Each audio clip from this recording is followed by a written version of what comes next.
శుభోదయం అందరికీ. ముందుగా ప్రధాన ఉపాధ్యాయులు గారికి, ఉపాధ్యాయులందరికీ, నాతోటి విద్యార్థులందరికీ శుభోదయం. నా పేరు నితీష్. నేను 5వ తరగతి బి విభాగం చదువుతున్నాను. నేను ఇప్పుడు 60 సంవత్సరాల పేర్లు చెప్పబోతున్నాను.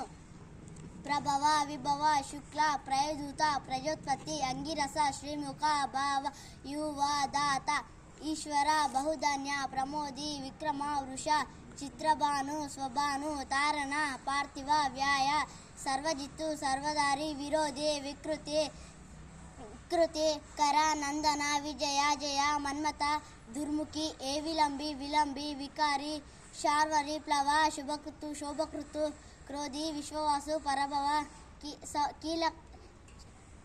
ప్లవంగ, కీలక, సౌమ్య, సాధారణ, విరోధికృతు, పారిదావి, ప్రామదీచ, ఆనంద, రాక్షస, నల, పింగళ, కాలయుక్తి, సిద్ధార్థి, రౌద్రి, దుర్మతి, దుందుబి, రధిరోద్గరి, రక్తక్షి, క్రోధన, అక్షయ. ధన్యవాదములు.